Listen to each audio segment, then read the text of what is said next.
पक्ष का वकील उनको क्या ठहराए, दोषी ठहराने के लिए वकालत कर रहा है। क्या कर रहा है, वकालत। और विपक्ष का वकील है वह निर्दोष बताने के लिए क्या कर रहा है, वकालत कर रहा है।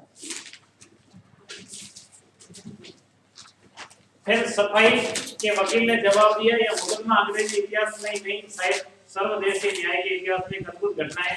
रमानाथ एक साधारण युवक है। रमानाथ आप इस गद्यांश का आखिरी दो उपन्यास के आखिरी दो पैसे आखिरी दो अंक पढ़ोगे तो पूरा उपन्यास समझ में आ जाएगा। पूरा उपन्यास क्या हो जाएगा, समझ में आ जाएगा। प्रेमचंद के काव्य की विशेषता है कि आखिर में उसका एंडिंग होता है। उपन्यास का एंडिंग कभी भी दुखद नहीं होता, सुखद एंडिंग होगा। एंडिंग का मतलब क्या होता है, समापन।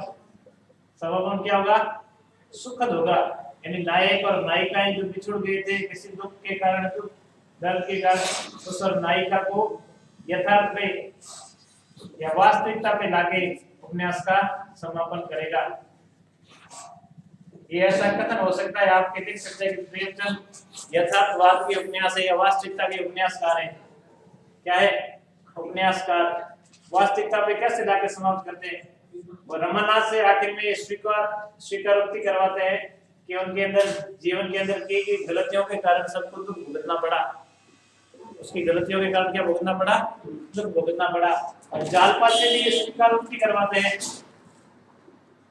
कि जो पुरुष की जो सारी कमजोरियों का कारण है,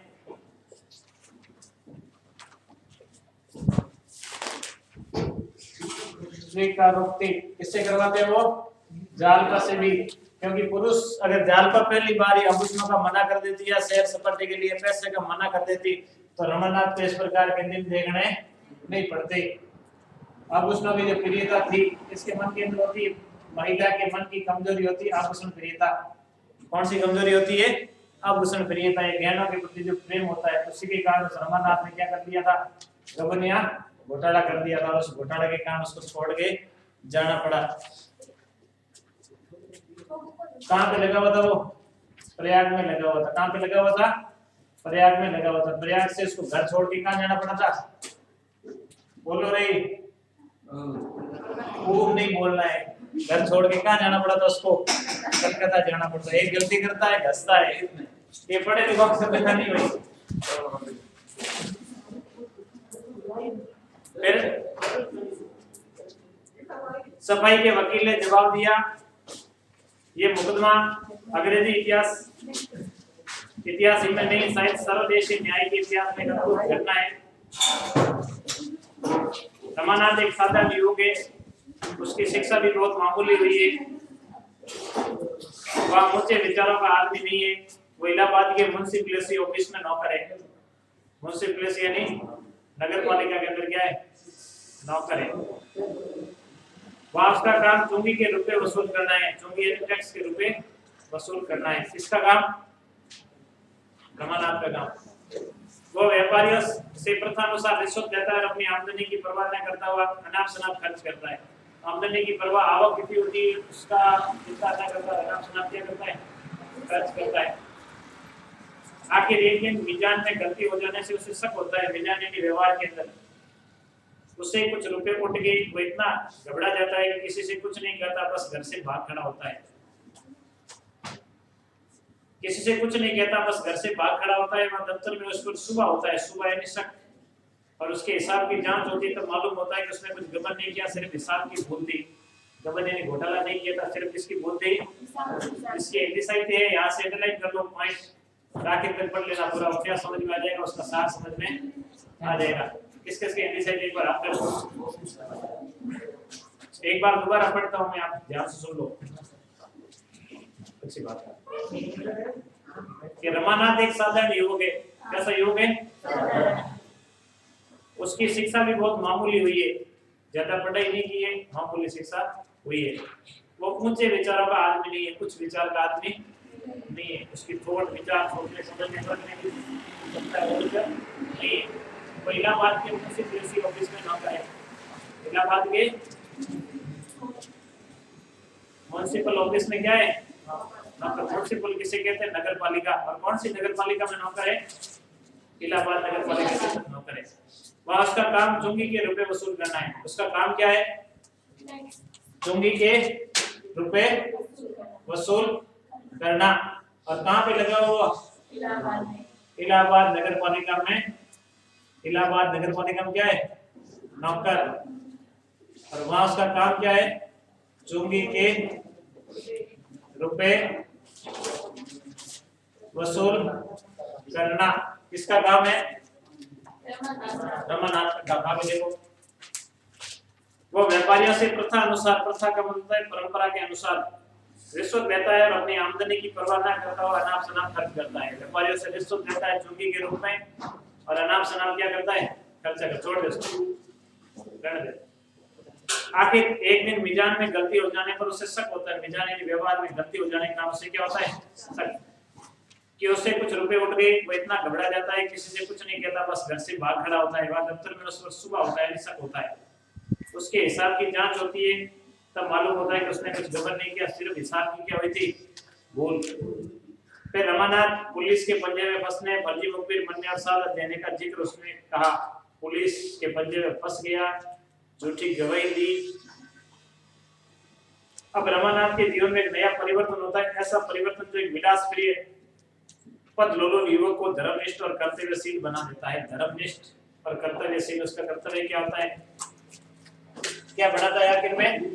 धर्मनिष्ठ, धर्म के प्रति निष्ठा, पाप पुण्य को भी समझने लग जाता है। और कर्तव्यनिष्ठ, ऐसा युवक बना देते हैं। धर्मनिष्ठ और कर्तव्यनिष्ठ युवक बना देता है रमानाथ को। उसकी पत्नी जालपा, जिसे देवी कहा जाए तो अतिशयोक्ति नहीं होगी। जालपा जिसको देवी कहा जाए तो अतिशयोक्ति नहीं, बड़ा चढ़ा के वर्णन नहीं होगा। ये धर्मनिष्ठ और कर्तव्यनिष्ठ बनने का विचार रमानाथ के मन में कहां से आया था? जालपा के कौन सी परिस्थिति में देख रहा था? दिनेश नामक जो कैदी था उसको फांसी की सजा हुई थी। किसकी सजा हुई थी? और वही जालपा उस दिनेश के बच्चों का पालन पोषण करने और बुढ़ी मां के लिए गंगा से क्या लेकर आ रही थी? जल लेकर आ रही थी। तभी दीनहीन और मलिन दशा के अंदर देखा था तो रमानाथ के मन के अंदर ऐसा विचार आ गया। इसको जोरा के माध्यम से उसने जानने का प्रयास किया। उसकी तलाश में प्रयाग से यहाँ आती है और यहाँ जब उसे मालूम होता है कि रमा एक मधुदेव पुलिस का मुखबिर हो गया है, सरकारी गवाह, तो वो उसे छिपकर मिलने आती है। रमा अपने बंगले में आराम से पड़ा हुआ फाटक पर कुर्सी पैरा दे रहा है। जालपा को पति से मिलने में सफलता नहीं होती, तब एक पत्र लिखकर उसके सामने फेंक देती है और देवी देव के घर चली जाती है। रमा ये पत्र पढ़ता है और उसकी आंखों के सामने से पर्दा हट जाता है। वो छिपकर जालपा के पास आता है। जालपा उसे सारा वृतांत का सुनाती है और उसे अपना बयान वापस लेने पर जोर देती है। रमा पहले शंकाएं करता है, शक करता है, बाद में राजी हो जाता है, अपने बंगले पर लौट आता है। वहां पुलिस अफसरों से साफ कह देता है कि मैं अपना बयान बदल दूंगा। किसके अफसरों से कहता है? पुलिस के अफसरों से कहता है कि मैं मेरा बयान बदल दूंगा। अधिकारी उसे तरह तरह के प्रलोभन देते हैं। प्रलोभन यानी लालच। पर जब उसका रमा पर कोई असर नहीं होता, उन्हें मालूम हो गया कि उस पर गबन का कोई मुकदमा नहीं है, तो वे उसे जालपा को गिरफ्तार करने की धमकी देते हैं। रमा की हिम्मत टूट जाती है। वह जानता है पुलिस जो चाहे कर सकती है, इसलिए वो अपना इरादा तब्दील कर देगा और वो जज के इजलास में अपने बयान का समर्थन कर देता है। इजलास यानी उसकी उपस्थिति में बयान का क्या कर देता है? समर्थन कर देता है। लोगों के विरुद्ध झूठी गवाही देता है जिनका कोई अपराध नहीं होता है। ऐसे 15 लोगों को निरपराध बिना किसी अपराध के कारण जेल में डाल दिया जाता है। दिनेश को क्या हो जाती है? फांसी। अदालत के मातहत से रमा ने सफाई में कोई जिरह नहीं की थी। जिरह बहस जहां से जिरह की गई थी, इस मुकदमे में कोई सरोकार न था। सरोकार न रखने पर भी उसे जिरह में ऐसे जवाब दिए कि जिसको कोई शक न हो सका और मुलजिमों को सजा होगी। मुलजिम ने अपराधियों को क्या होगी? सजा होगी। रमानाथ की और भी खातिरदारी होने लगी, मेहमानबाजी होने लगी। उसे एक सिफारिशी खत दिया गया और शायद उसकी यूपी गवर्नमेंट से सिफारिश भी की गई। यूपी उत्तर प्रदेश की गवर्नमेंट से, सरकार से उसकी क्या की गई? सिफारिश की गई कि अच्छी नौकरी की मिल जाएगी। फिर जालपा देवी ने फांसी की सजा पाने वाली जालपा को किसकी उपाधि मिल गई है? देवी की उपाधि की गई। देवता जैसा बर्ताव करने, जैसा देवी जैसा बर्ताव करने का, व्यवहार करने के कारण मुलजिम दिनेश के बाल बच्चों का पालन पोषण करने का निश्चय किया।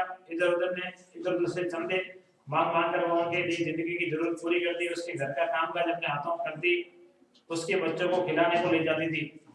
एक दिन रमानाथ मोटर पर सैर करता हुआ जालपा को सिर पर एक पानी का मटका रखे देख लेता है, उसकी आत्ममर्यादा जाग उठती है। जोरा युवक की मानसिक वेदना देखकर द्रवित हो जाती है और वह जालपा का पूरा समाचार लाने के इरादे से चली जाती है। जोरा जो वैश्य थी वो दिनेश के घर उसकी जालपा से भेंट होती है।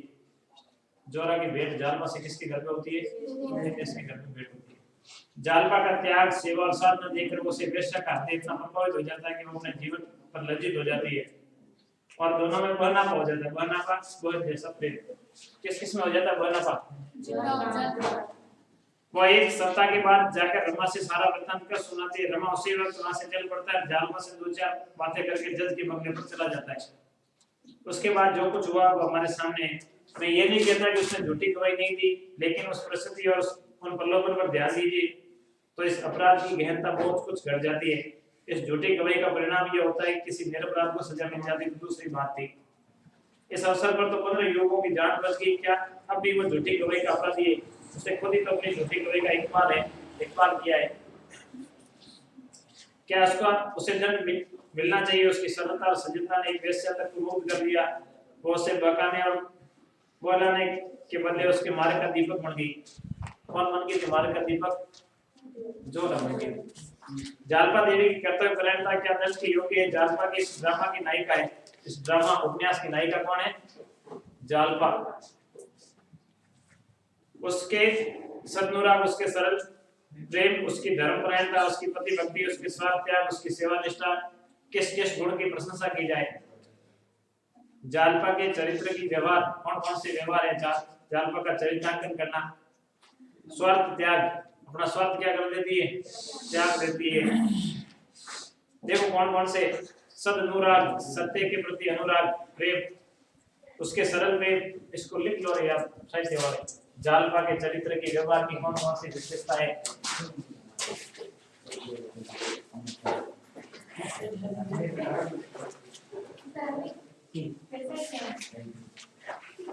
लिखना चाहो तो लिख लो, सही नंबर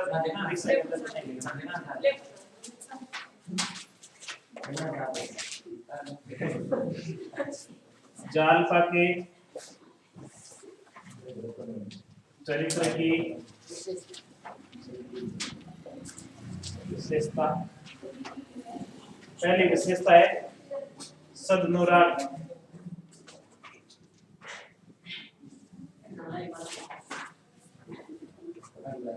सरल प्रेम,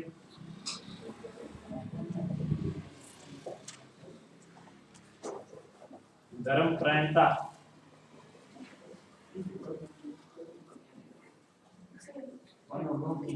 पति भक्ति,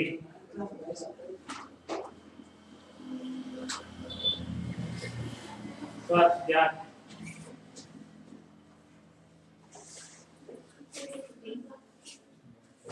सेवा निष्ठा,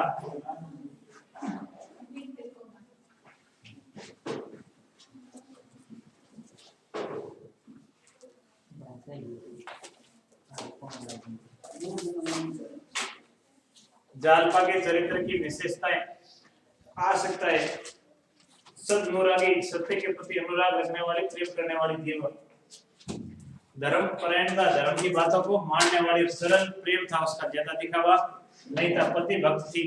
या तो हो जाता कि पति जेल में चला गया, जाए दूसरा ढूंढ लूंगी, शादी कर लूंगी। यहाँ पर पतिव्रता का धर्म का पालन करती है, पति भक्ति का पालन करती है। स्वार्थ त्याग, अपने खुद का स्वार्थ पूरी तरह छोड़ देती है। कहाँ पर दिखाई देता है स्वार्थ त्याग? जब वो दिनेश के घर पे जाती है सेवा करने के लिए, तो अपना त्याग देती है और क्या करती है? सेवा। अपराधी दिनेश, जिसको किसकी सजा हो गई थी? फांसी की सजा हो गई थी, उसके बाल बच्चों, बीवी और मां, बुढ़ी मां की सेवा करने के लिए जाती है, तब उसके दोनों गुण ये दिखाई देते हैं। किस किस गुण की प्रशंसा की जाए? आज वह रंगमंच पर चलना आती तो 15 परिवारों के चिराग गुल हो जाते। रंगमंच पर यानी मुख्य भूमिका के रूप में नहीं आती तो 15 परिवारों के चिराग गुल हो जाते, यानी अंधेरा कायम रह जाता, अंधकार में चले जाते। क्यों कहता है ऐसा प्रेमचंद? क्योंकि 15 दिन तो सब क्या हो जाती? फांसी हो जाती, बाल बच्चे, बीवी बुढ़े माँ बाप जिनका कोई सहारा नहीं बनता, बेसहारा हो जाता। उसने 15 परिवारों को अभिदान दिया है। अभिदान देना, अभिदान जीवन। उसे मालूम था कि पुलिस का साथ देने से सांसारिक भविष्य कितना उज्जवल हो जाएगा। सांसारिक भविष्य उज्जवल होने का मतलब क्या होता है?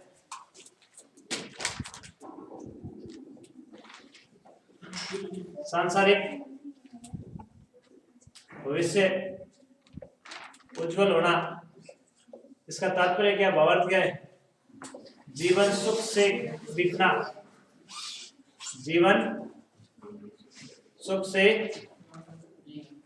बिताना। कैसे जीवन सुख से बिताएंगे? अगर वही पुलिस का साथ देती, किसका साथ देती?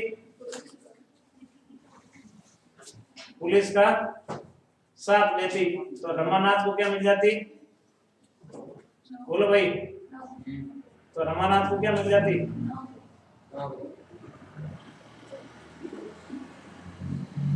और इसका सांसारिक भविष्य वो कैसा हो जाता? लेकिन उसने सांसारिक भविष्य की उज्ज्वलता की ओर ध्यान नहीं दिया, बल्कि गुणों को अपनाया। सदानुराग, सर्व प्रेम, धर्मपरायणता, पति भक्ति, स्वार्थ का त्याग किया और सेवा निष्ठा से 15 परिवारों के लिए क्या बढ़ गई? वो अभेदान। अभेदान का मतलब, अभेदान का मतलब क्या हो गया? जीवन दान। कितने परिवारों के लिए वो जीवन देने वाली बन गई? 15 परिवारों के लिए जीवन देने वाली बन गई। क्योंकि 15 परिवारों के जो दोषी थे उनको फांसी की सजा हो जाती, जो बाल बच्चे बीवी उनका पालन पोषण, बूढ़े माता पिता का पालन पोषण करने वाला कोई भी नहीं होता। वो जीवन की इतनी चिंताओं से मुक्त हो जाएगी, संभव है उसके पास भी मोटर कार हो जाएगी, नौकर चाकर हो जाएंगे, अच्छा सा घर हो जाएगा, बहुमूल्य आभूषण होंगे। क्या वो युवती रमणी के हृदय में इन सुखों का कुछ मूल्य नहीं है? अगर वो पुलिस का साथ देती तो सांसारिक सुख सुविधाएं उनके घर पे भी हो जाती, मोटर हो जाती, नौकर चाकर हो जाती, उसका भी घर हो जाता। लेकिन वो ये यातना सहने को तैयार हो जाती। क्या उसकी धर्मानुराग का उपहार होगा कि वो पति वंचित होकर जीवन पथ पर भटकती रहे? एक साधारण स्त्री में या धर्मानुराग यानी धर्म के प्रति जो व्यवहार किया उसके प्रति ये इसने उच्च कोटि की शिक्षा नहीं पाई, क्या उसकी निष्ठा, इतना त्याग, इतना विमर्श किसी देवी प्रेरणा का परिचय नहीं है? ये कहना चाहता है कि उच्च कोटि की शिक्षा पढ़ने से मनुष्य शिक्षित नहीं हो सकता, बल्कि मनुष्य शिक्षित तभी कहलाएगा, शिक्षावान, जब उसकी व्यवहार से शिक्षा झलकेगी। शिक्षा किससे झलकेगी? व्यवहार से झलकेगी। ऐसा जीवन के हर पहलू में वो शिक्षित होने का तरीका बदलेगा।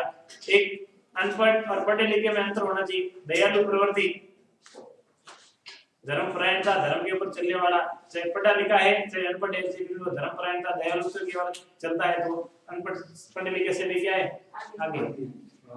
क्या एक पतिता का ऐसे कार्य में सही हो जाना कोई महत्व नहीं रखता? मैं तो समझता हूँ रखता है। ऐसे अभियोग रोज नहीं पेश होते। शायद आप लोगों को अपने जीवन में फिर ऐसा अभियोग सुनने का अवसर नहीं मिले। अभियोग मुकदमा,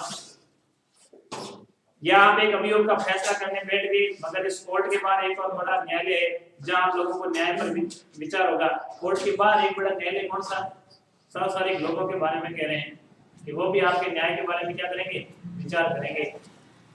जालपा का वही फैसला न्यायपूर्ण होगा जिसे बाहर का विशाल न्यायालय स्वीकार करेगा। न्यायालय कानून की बारीकियों में नहीं पड़ता, जिन्हें उलझकर उनकी पेचीदगियों में फंसकर हम अक्सर पथ भ्रष्ट हो जाते हैं। अक्सर दूध का पानी और पानी का दूध कर बैठते हैं।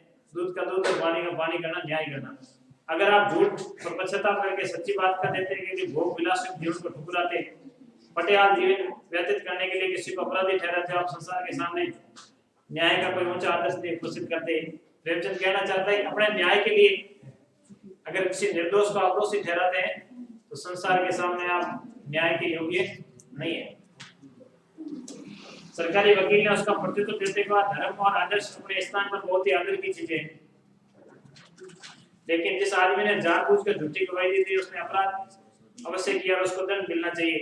यह सत्य है, उसने प्रयाग में कोई गबन नहीं किया। यानी प्रेमचंद ने प्रयाग के अंदर किसी प्रकार का कोई गबन नहीं किया, कोई घोटाला नहीं किया है।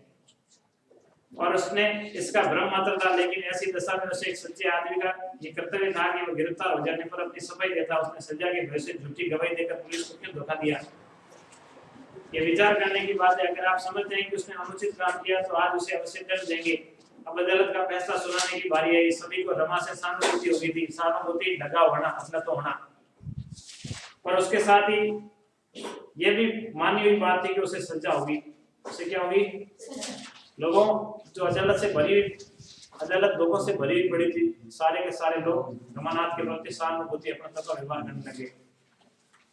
क्या सजा होगी यही देखना था। लोग बड़ी उत्सुकता से फैसला सुनने के लिए और सिमट आई, कुर्सियां और आगे खींच ली गई।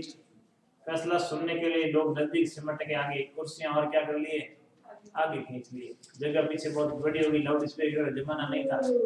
जज क्या फैसला देगा, बीच का अंतराल कम करके लोग बैठ गए और गणबत्तियां भी बंद हो गई। गणबत्तियां किसको कहते हैं? आपस में चित्र करते हैं, वो बातें भी बंद हो गई। मामला केवल ये है, एक युवक ने अपनी प्राण रक्षा के लिए पुलिस का आश्रय लिया। अपने प्राणों की रक्षा के लिए मामला यह है कि युवक अपने प्राणों की रक्षा के लिए किसका सहारा लेता है? पुलिस का सहारा लेता है। इस पैराग्राफ को अच्छे सुनो। जब उसे मालूम हो गया कि जिस भय से वो पुलिस का आश्रय ले रहा था वो सर्वथा निर्मूल है, निर्मूल अनर्थ है। कौन सा भय था उसका? कि कोई पुलिस कर्मी इलाहाबाद नगर पालिका में हुए गबन के कारण उसको गिरफ्तार कर लेगा। वो भय केवल निर्मूल था, बिना किसी प्रकार का बेकार का भय था। तो उसने अपना बयान वापस ले लिया। रमानाथ में अगर सत्यनिष्ठा होती तो पुलिस का आश्रय क्यों होता, क्यों लेता? सत्यनिष्ठा, सत्य के ऊपर चलने वाला, अगर सत्यनिष्ठा होती, सत्य के ऊपर चलने वाला व्यक्ति होता तो वो कभी पुलिस का आश्रय नहीं लेता। यदि रमानाथ में सत्यनिष्ठा नहीं थी, लेकिन आखिर प्रेमचंद की काव्य की विशेषता है कि वो यथार्थ में लेके आते हैं, जीवन की वास्तविकता पे लेके आते हैं। उसमें सत्यनिष्ठा आ गई। इसमें सत्यनिष्ठा आ गई।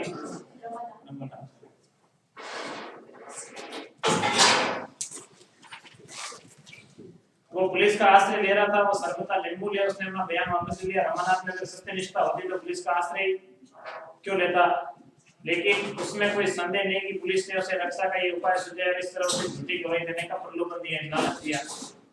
मैं ये नहीं मान सकता कि इस मामले में गवाही देने का प्रस्ताव स्वतः उसके मन में पैदा हो गया, उसे प्रलोभन दिया गया।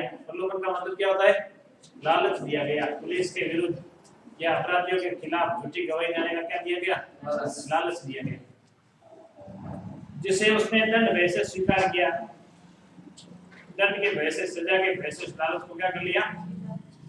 उसे ये भी अवश्य विश्वास दिलाया गया कि जिन लोगों के विरुद्ध उसे गवाही देने के लिए तैयार किया जा रहा है वास्तव में अपराधी थे। यानी ऐसा माहौल बना दिया गया कि जिन लोगों के खिलाफ वो गवाही दे रहा है वो वास्तव में क्या है? अपराधी है। 15 लोग वास्तव में क्या है? अपराधी। क्योंकि रमानाथ में जहाँ दंड का भय था वह न्याय भक्ति भी था, न्याय के प्रति भक्ति, श्रद्धा। कोई पेशेवर गवाह में नहीं है जो स्वार्थ के लिए निरपराधी को फंसाने से भी नहीं हिचकते। अगर ऐसी बात ना होती तो अपनी पत्नी के आगे से बयान बदलने पर भी राजी ना होता। ये ठीक है, पहली अदालत के बाद उसे मालूम हो गया था कि उस पर गबन का कोई मुकदमा नहीं है और जज की अदालत में वो अपने बयान को वापस ले सकता है। सुन ले भैया, जज की अदालत में अपने बयान भी क्या ले सकता है? वापस ले सकता है। उस वक्त उसने ये इच्छा प्रकट भी अवश्य की, पर पुलिस की धमकियां ने उसे फिर उस पर विजय पाई। पुलिस को बदनामी से बचने के लिए इस अवसर पर उसे धमकियां देना स्वाभाविक है, क्योंकि पुलिस को मुलजिमों के अपराधी होने के विषय में कोई संदेह न था। रमानाथ धमकियों में आ गया। उसकी दुर्बलता अवश्य पर परिस्थिति को देखते हुए क्षमा है, इसलिए मैं रमानाथ को बरी करता हूँ। इसलिए मैं रमानाथ को क्या करता हूँ? बरी करना। जज ने फैसला दिया, उसको क्या करता हूँ? मैं माफ करता हूँ। क्यों? देखो, रमानाथ धमकियों में आ गया, ये उसकी दुर्बलता अवश्य पर परिस्थितियों को देखते हुए क्षमा है, परिस्थितियां वातावरण को देखते हुए क्षमा करने योग्य है। और जज कहता है कि मैं उसको क्या करता हूँ? माफ करता हूँ। परिस्थितियां क्या थी कि पुलिस की धमकियों के आने के कारण और वास्तव में उन निर्दोष लोगों के प्रति पुलिस ने ऐसा माहौल तैयार कर दिया कि वो क्या है? दोषी है। रमानाथ ने उनके लिए गवाही दे दी। कितना टाइम बचा है? 1 मिनट एग्जैक्ट टाइम बोलो। 12:25 में कब तक यार गबन पूरे चलता है? नहीं होगा, नहीं होगा। भविष्यवाणी कैसे करता है? नहीं होगा तो नहीं।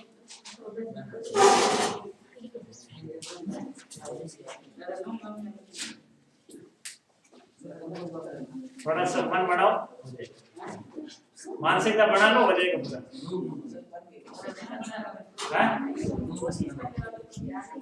हाँ भाई देखो वापस किताब में सुनो। चैत्र की शीतल सुहावनी स्फूर्तिमय संध्या, गंगा का तट, पैसों से लहलाता हुआ ढाक का मैदान। ढाक वृक्ष होते हैं उनके लिए कह रहे हैं, पैसों से फूलों से लहलाता हुआ ढाक का मैदान। ये प्राकृतिक परिवेश का वर्णन प्रेमचंद की साहित्य की विशेषता है। बरगद का छायादार वृक्ष, उसके नीचे बंधी हुई गायें भैंसे, कद्दू और लौकी की बेलों से लहराती हुई झोपड़ियां। कद्दू किसको कहते हैं? कद्दू एक सब्जी बनाते हैं, फल भी होता है। लौकी दूध या घिया, समझते हो ना? कहीं गर्द ना गुबार ना शोर, गुल सुख और शांति के लिए क्या उससे भी अच्छी जगह हो सकती है। नीचे स्वर्णमय गंगा लाल काले नीले आवरण से चमकती हुई मंद स्वरों में गाती बने, धीमे स्वरों में आवाज करती हुई, कहीं लपकती, कहीं झिझकती, कहीं चपल, कहीं गंभीर, अत्यंत अंधकार की ओर चली जा रही है। मानो मंजर एक बाल स्मृति क्रीड़ा विनोद की गोद में खेलती हुई चिंता में, संघर्ष में, अंधकार में भविष्य की ओर चली जा रही है। देवी और रमा ने यही प्रयाग के समीप आकर आश्रय लिया है। किसके समीप आकर आश्रय लिया है? प्रयाग के समीप। 3 साल गुजर गए हैं। देवी जी ने जमीन ली, बाग लगाया, खेती जमाई, गाय भैंस खरीदी और कर्म योग में, आदि उद्योग में सुख संतोष और शांति का अनुभव कर रहा है। उसके मुख पर अब वही जल्दी झुरियां नहीं है, एक नई स्फूर्ति, एक नई कांति झलक रही है। शाम हो गई, गाय भैंसे हाथ से लौटी, जंगल से लौटी। जग्गो ने उन्हें खूंटे से बांधा और थोड़ा थोड़ा भूसा लाकर उनके सामने डाल दिया। इतने में देवी और गोपी भी बैलगाड़ी पर, देवी और गोपी, देवी किसको कह रहे हैं? जाल पकड़ने को निकाल जा रहा, देवी बन गई। और गोपी, गोपीनाथ बैलगाड़ी पर ठंडे लाते हुए आप पूछे, दयानाथ ने बरगद के नीचे जमीन साफ कर रखी है, वही ठंडे उतारी गई। यही इस छोटी सी बस्ती का खलियान है। खलियान खेत के लिए कहते हैं। दयानाथ नौकरी से बर्खास्त हो गए थे और अब देवी के असिस्टेंट है साहब।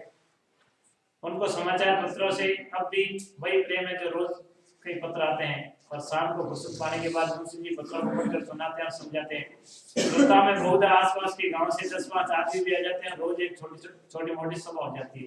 ग्रामीण परिवेश का वर्णन, आराम से बैठ के समाचार सुनाते हैं। 10-5 लोग सुनने वाले आ जाते हैं और देश दुनिया की खबरें सुनाते हैं। कौन सुनाते हैं? कौन है देवीनाथ? दयानाथ कौन है? रमानाथ का पिता। इतिहास वालों को बैठ गया, गूगल वाला का, पॉलिटिकल वाला का, तो सही वाला नहीं, ये विषय के प्रति लगा है। रमा को इस जीवन से इतना अनुराग हो गया कि अब शायद उसे थानेदारी नहीं, चुंगी की इंस्पेक्टर भी मिल जाए तो शहर का नाम ना ले। ग्रामीण महात्मा गांधी ने भी कहा था कि भारत की उन्नति और प्रगति का रास्ता किससे होकर गुजरता है? गांवों से होकर गुजरता है। वही शहरों में रहने वाला रमानाथ घूमने फिरने का शौकीन ग्रामीण जीवन के अंदर प्रस्तुत किया है। तो शहर का नाम न ले, प्रातःकाल उठकर गंगा स्नान करता है, फिर कुछ कसरत करके दूध पीता है, निकलते अपनी दवाओं का संदूक लेकर आ बैठता है। उसने वेद की कई किताबें पढ़ ली और छोटी मोटी बीमारियों की दवा देता है। वेद बन गया रमानाथ। रमानाथ क्या बन गया भाई? वेद बन गया। 10-5 मरीज रोज आ जाते हैं। उनकी कीर्ति दिन दिन बढ़ती जाती है। उस काम से छुट्टी पाते ही वो अपने बगीचे में चला जाता है, जहाँ कुछ साग भाजी भी लगी हुई है, कुछ फल फूलों के वृक्ष और कुछ जड़ी बूटियां हैं। अभी तो बाहर से केवल तरकारी मिलती है, तरकारी सब्जी उगते हैं। पर आशा है कि 3-4 साल में नींबू, अमरूद, बेर, नारंगी, आम, केले, आंवले, कटहल, बेल के पौधों के नाम याद करना बंद लगेगा। घर में कौन से लगा है? कटहल, बेल आदि फलों की अच्छी आमदनी होने लगेगी। देवी ने बैलों को गाड़ी से खोलकर मोटे से बांध दिया और दयानाथ से बोला, अभी भैया नहीं लौटे। दयानाथ ने ठांडों को समेटते हुए कहा, अभी तो नहीं लौटे, मुझे तो अब इनके अच्छे होने की आशा नहीं है। जमाने का फेर है, कितने सुख से रहती थी, गाड़ी थी, मोटर थी, बंगला, दर्जनों नौकर थे, अभी हाल है, सामान सब मौजूद है। वकील साहब ने अच्छी संपत्ति छोड़ी थी, मगर भाई भतीजों ने हड़प ली। इसके लिए कहा जा रहा है, रतन के लिए कहा जा रहा है।